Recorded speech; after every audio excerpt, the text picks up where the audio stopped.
হাসির রাজা, জ্ঞানের রাজা, রসিক রাজা।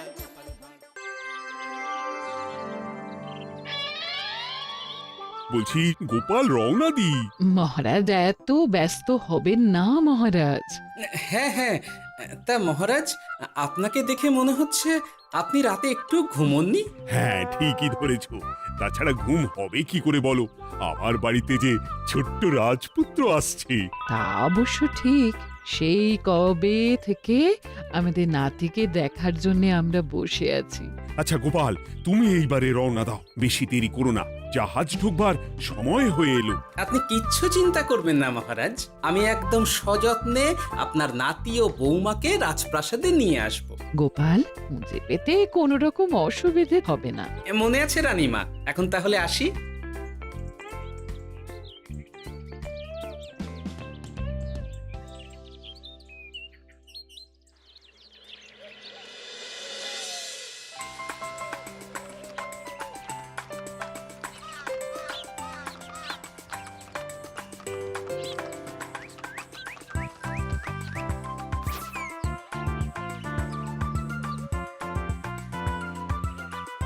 এসো এসো বৌমা এসো, আরে আমার নাতি বাবু যে। বৌমা, পথে আসতে কোনো কষ্ট হয়নি তো? এইটুকু পথ আসতে কোনো রকম কষ্ট হয়নি মা। গোপাল কাকা এত ভালো যে কি বলবো। যাক যাক, গোপাল তাহলে আরো একবার আমার মান রাখলো। যতদিন গোপালের ধরে থাকবে তার প্রাণ, সে ততদিন মহারাজের রাখবে যে মান। হ্যাঁ মহারাজ, আমি থাকতে আপনি একদম চিন্তা করবেন না মহারাজ। বেশ বেশ বেশ। আমি তাহলে এখন আসি, কেমন? আরে আরে, কোথায় যাচ্ছ গোপাল? একেবারে মধ্যাহ্ন ভোজনটাও সেরে যাও। ও, ভোজনের ব্যবস্থা আছে, তাহলে তো থাকতেই হবে। ওই ভোজনের কথা শুনেই গোপালের জিভের ওজন বেড়ে গেল।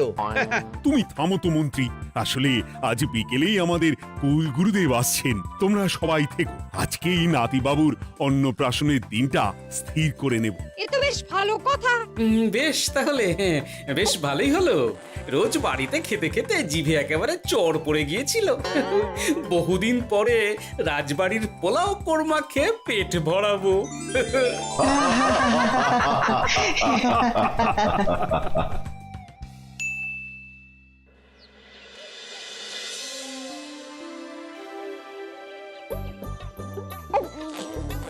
বাহ, তোদের নাতির তো ঢের উন্নতি হবে রে, খুব প্রতিপত্তি হবে, নাম যশ সব হবে, কোনো চিন্তা নেই।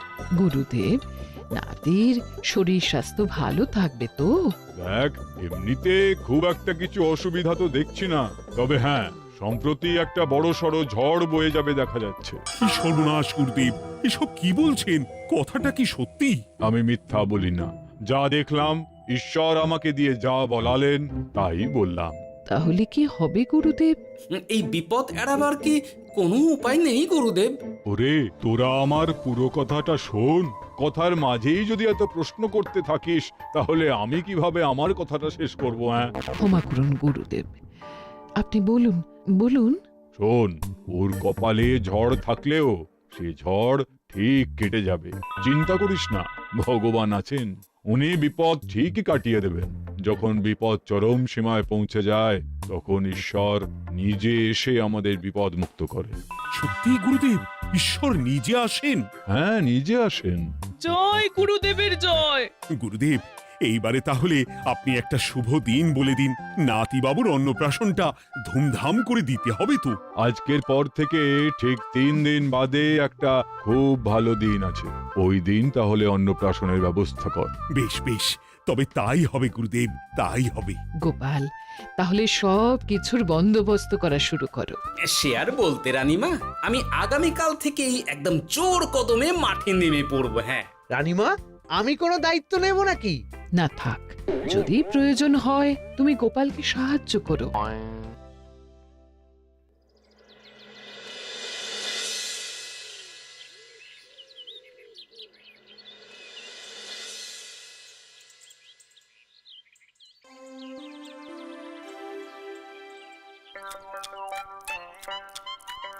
অপূর্ব হয়েছে রান্নাগুলো। সুযোগ পেয়েছে, একেবারে 3 দিনের খাওয়া খেয়ে নিচ্ছে। সুযোগ কি কেউ ছাড়ে মন্ত্রী মশাই? এই আপনিই বলুন না, যখনই সুযোগ পান কোষাগার থেকে একেবারে থলি ভরে ভরে মোহর সরিয়ে। থাক, মুখ বন্ধ করো, আমার ঘাট হয়েছে বলাটা। তুমি বাবু মন প্রাণ ভরে খাও, কেমন? মহারাজ, এই রকম একটা খুশির দিনেও আপনার মুখে হাসি নেই কেন? আসলে নাতিবাবু তো আর 2-1 দিন পরেই চলে যাবে, সেই কারণেই মনটা বড্ড ভারাক্রান্ত হয়ে রয়েছে। তা তো ঠিকই, আমাদের ছেলেটা আসতে পারলো না, যাও বা নাতি এলো, তাও তো এই কটা দিন কি আনন্দেই না কাটলো। আচ্ছা রানী, আমরা যদি আমাদের কাছে আরো কদিন নাতিবাবুকে রেখে দিই তাহলে কেমন হবে? মানে বৌমাকে তো ফিরতেই হবে, বিদেশে আমাদের খোকার কত কাজ বলো তো। আরে বাবা, বৌমা না হয় ফিরে গেল, নাতিবাবু কদিন আমাদের কাছে থেকে গেলে কি এমন হবে? কিন্তু দেখো না বৌমা, আমাদেরও তো একটু ইচ্ছে হয় নাতিপুতিদের নিয়ে খেলবো, আদর করব, দেখো না। ঠিক আছে ঠিক আছে, আপনাদের কাছে আমার বাবু সোনাকে রাখতে আমার কোনো চিন্তাই নেই। ব্যাস, তাহলে তো মিটেই গেল। মহারাজ, নাতিবাবুকে কদিন এখানেই রেখে দিন, আমরা সবাই আছি, ঠিক কোলে পিঠে করে তাকে সামলে নেব। বাবা বাবা, গোপাল তোমার সব দিকে কান খোলা থাকে তাই না? মহারাজ, আমি হলাম ভাঁড়, তাই মাটির ভাঁড়ের মুখটা যেমন খোলা থাকে তেমন আমার কানটাও সব সময় খোলা থাকে, বুঝলেন?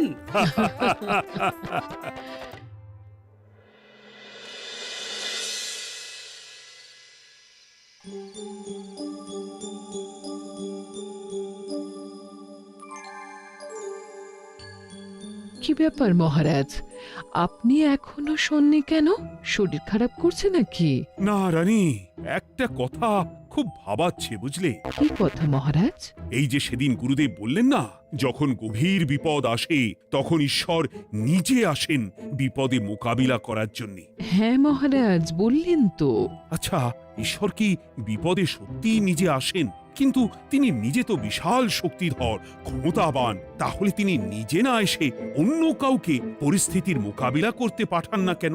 মহারাজ, ঈশ্বর কখনো কখনো নিজেই হয়তো আসেন, অথবা কখনো কারো দ্বারা বিপদ খণ্ডন করেন। ব্যাপারটা খুবই সহজ মহারাজ।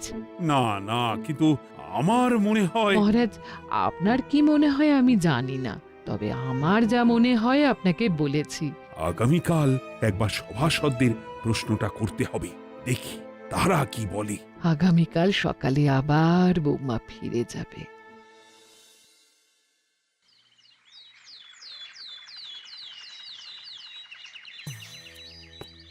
আমি তাহলে আসি, আমার সন্তানকে আপনাদের কাছে কদিনের জন্য রেখে গেলাম, ওকে খুব যত্নে সাবধানে রেখে দেবেন, কেমন? তুমি কোনো চিন্তা করো না মা, আমাদের নাতিবাবু একদম দুধে ভাতে থাকবে। কদিন একটু দেশের মাটিটা চিনে নিক, তারপর না হয় আবার বিদেশে পাড়ি দেবে। এই বলো সোনা।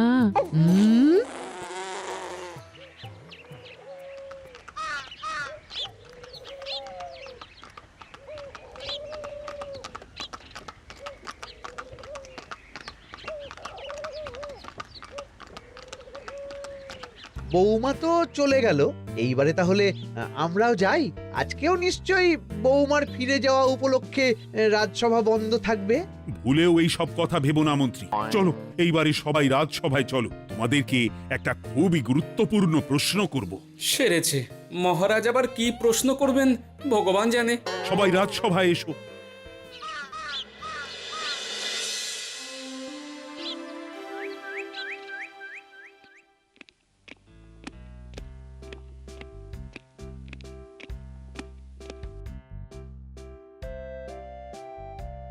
আচ্ছা, তোমরা সকলে বলো তো, ঈশ্বর কি সত্যি বিপদ খণ্ডনে এই ধরাধামে অবতীর্ণ হন? আচ্ছা, তাই যদি হয় তাহলে ঈশ্বর নিজে না এসে তার প্রতিনিধি হিসেবে অন্য কাউকে বিপদ খণ্ডন করতে পাঠান না কেন? হ্যাঁ হ্যাঁ, ঠিকই তো।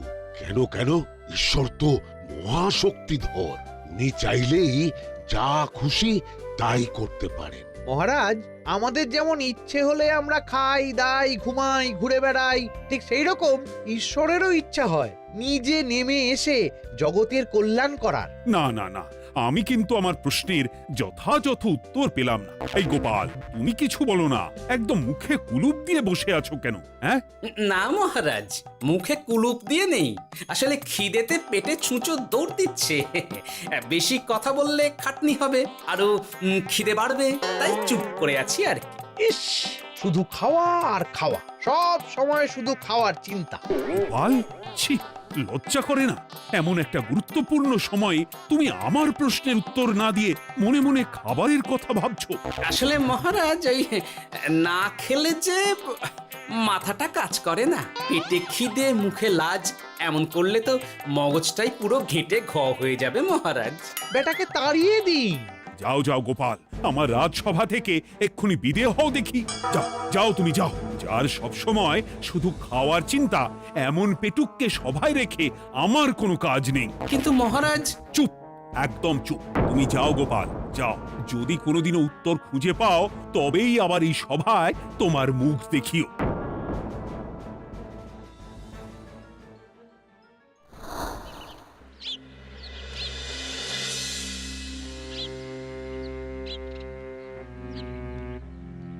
মহারাজ যে এমন সামান্য কারণে আমায় রাজসভা থেকে বার করে দেবেন ভাবতেও পারিনি। এখন কি যে করি, একে তো মাসের শেষ, সংসারে তুমুল টানাটানি। এক কাজ করি বরং, গিন্নিকে নিয়ে কদিন শ্বশুর বাড়ি চলে যায়, কদিন পায়ের উপরে পা তুলে আরাম করে আয়েশ করে দিন কাটাবো। হ্যাঁ, তাই করি।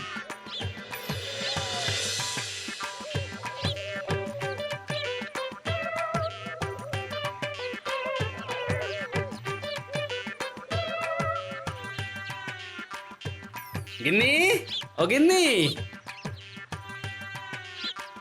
বলছি কি, ওই শিগগিরই তল্পি তল্পা গুছিয়ে তোমার বাপের বাড়ি চল। এই কটা দিনের জন্য দুজনে ঘুরে আসি, বুঝলে? কি ব্যাপার?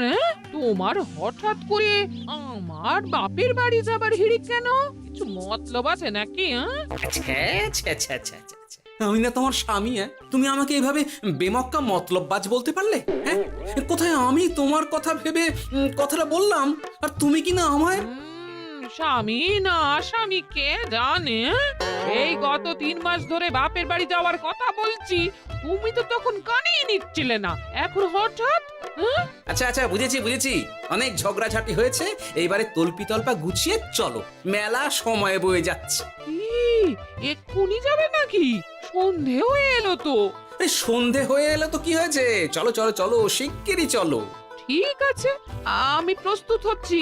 তুমি তাহলে একখানা গরুর গাড়ি ডেকে আনোগে, যাও যাও। আরে মিছিমিছি গরুর গাড়ি রাখবো কেন? আরে বাবা, আমরা হেঁটে যাব, হেঁটে। কি বলছো? এতটা রাস্তা বনের মধ্যে দিয়ে আমরা হেঁটে যাব? হ্যাঁ, শোনো গিন্নি, ওই বাতের ব্যথায় না হাঁটাটা বেশ ভালো, বুঝলে? চলো চলো, দেখবে কোনো রকম অসুবিধে হবে না। হ্যাঁ, আমি তো আছি নাকি? হ্যাঁ,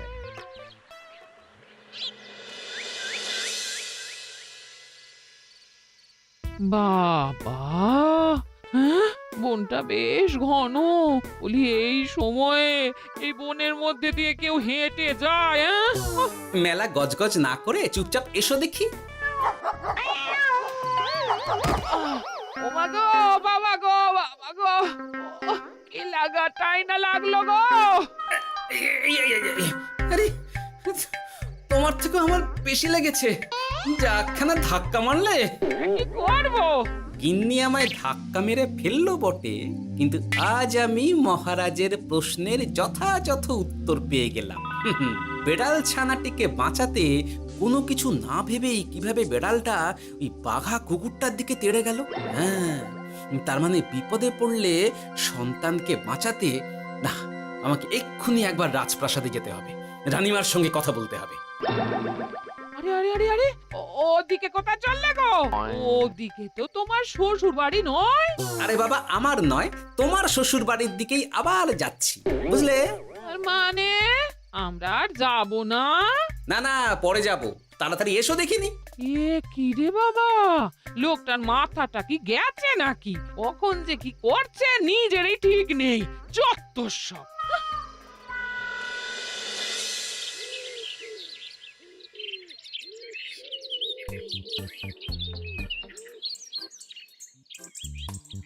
আরে গোপাল দাদা, তুমি এখন কি ব্যাপার গো? আমি একটু রানিমার সঙ্গে দেখা করতে চাই, খুব দরকার। কিন্তু এখন তো সকলে ঘুমাচ্ছে, তাই আমি তো এখন তোমাকে ঢুকতে দিতে পারবো না। আরে অযথা কথা না বলে পথ ছাড়ো, ভিতরে ঢুকতে দাও। গোপাল দাদা, তুমি এই সময় ওই ঢোকার জন্য অহেতুক জেদ করো না। তাছাড়া আমি যতদূর জানি তোমায় তো মহারাজ তাড়িয়ে দিয়েছিলেন, তাহলে আবার বহাল হব, চিন্তা করো না। দয়া করে এখন ঢুকতে দাও। গোপাল দাদা। আহ পেয়াদা, এই এই কি ব্যাপার? এত হইচই কিসের? কি হয়েছে? রানীমা, আমি আপনার সঙ্গে একটু কথা বলতে চাই, বিশেষ দরকার আছে। এসো এসো, ভেতরে এসো। তাহলে মহারাজকে তোমার পরিকল্পনা মতো বাইরে নিয়ে যেতে পারলেই উনি ওনার প্রশ্নের উপযুক্ত জবাব পেয়ে যাবেন, বলছো? সে ব্যাপারে আপনি 100% নিশ্চিত থাকুন রানীমা। এখন আপনি শুধু আমার পরিকল্পনা অনুযায়ী মহারাজকে নৌকা বিহারে যেতে রাজি করান। তারপর কি হয় সেটা আপনি নিজেই সচক্ষে প্রমাণ পেয়ে যাবেন। তোমার উপরে আমার অগাধ আস্থা গোপাল। ঠিক আছে, তুমি যেমনটা বললে ঠিক ওইভাবেই আমি নৌকা বিহারের ব্যবস্থা করছি। রানীমা, দেখবেন এই পরিকল্পনাটা যাতে কোনোভাবেই পাঁচকান না হয়, তাহলে কিন্তু সব ভেস্তে যাবে। নিশ্চিন্তে থাকো গোপাল, কিচ্ছু হবে না, নিশ্চিন্তে থাকো।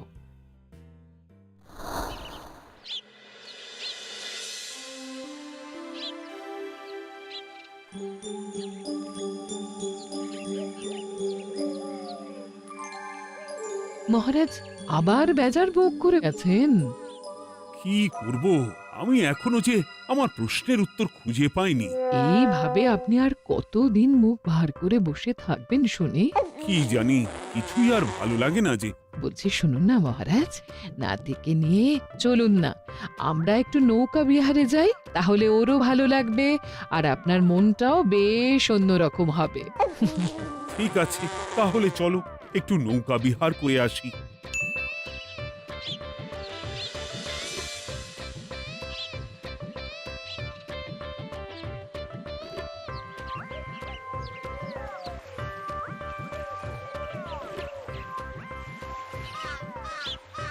এই তো মহারাজ, আসুন আসুন, সে কখন থেকে আপনার জন্য অপেক্ষা করছি। এ কি গোপাল, তুমি এখানে? কি ব্যাপার?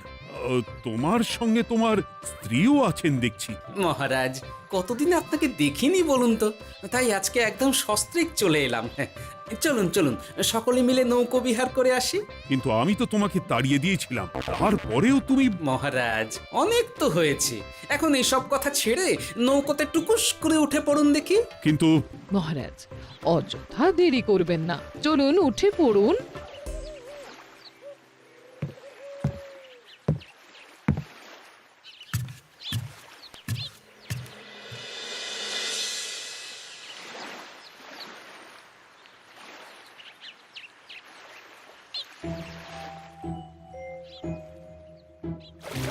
এ কি?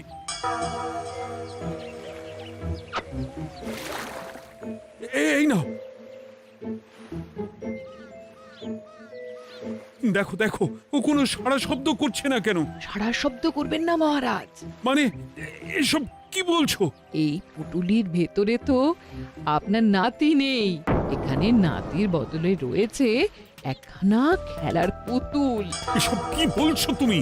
এইটা যদি পুতুলি হয় তাহলে আমার নাতিবাবু কোথায়? হ্যাঁ, আপনার নাতি এইখানে একদম সুরক্ষিত অবস্থাতেই আছে। যাক বাবা, আমি যে কি ভয় পেয়ে গেছিলাম তার কি বলবো। কিন্তু রানী, তুমি আমার সঙ্গে হঠাৎ কেন এমন ছলনা করলে? হ্যাঁ, আমার কথাই মহারাজ। কেন?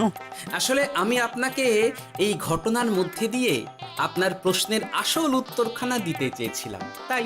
গোপাল, কি বলতে চাইছো একটু খুলে বলো তো। আপনি জানতে চেয়েছিলেন যে ঈশ্বর যেহেতু বিশাল ক্ষমতাধর, তাই সন্তানের বিপদে তিনি নিজে না এসে অন্য কাউকেও তো তার প্রতিনিধি হিসাবে বিপদটা কাটাতে পাঠাতে পারেন। হ্যাঁ, কিন্তু তার সঙ্গে এই ঘটনার কি সম্পর্ক শুনি? মহারাজ, পুতুলটি যখন জলে পড়ে গেল তখন আপনি সেটিকে নিজের নাতি ভেবেই একবারও কারুর জন্য অপেক্ষা উপেক্ষা না করে নিজের প্রাণের তোয়াক্কা না করে নাতিবাবুকে রক্ষা করলেন। মহারাজ, আমরা ঈশ্বরের মানব সন্তান। ঈশ্বর আমাদের সকলের হৃদয়ের ভিতরে বসবাস করেন, তাই বিপদ হলেই তিনি ছুটে আসেন, কখনো নিজে, আবার কখনো বা কোনরূপ প্রতিনিধি মারফত। তাই ভবিষ্যতে আর কোনোদিনও ঈশ্বর সম্পর্কিত কোনরূপ সংশয় মনে রাখবেন না, কেমন? সাধু সাধু, ধন্য তোমার বুদ্ধি হে গোপাল। সত্যি যেভাবে তুমি একটা ঘটনার মধ্যে দিয়ে আমায় আমার প্রশ্নের উত্তরটা ব্যাখ্যা সমেত, তার কোনো তুলনা হয় না। তোমার যে আর কিভাবে প্রশংসা করব তাই ভাবছি। মহারাজ, আমার আর প্রশংসা না করে ওই পেট পুরে একটু ভালো মন্দ খাওয়ান তো দেখি, তাহলেই হবে, আর কিচ্ছু চাই না। আচ্ছা আচ্ছা, বেশ বেশ, তাই হবে। আগামী 7 দিন তোমার সস্ত্রীক সহ রাজবাড়িতে দুবেলা আহারের নিমন্ত্রণ থাকলো, কেমন? ব্যাস, আর কি চাই? হাসির রাজা জ্ঞানের রাজা রসিক রাজা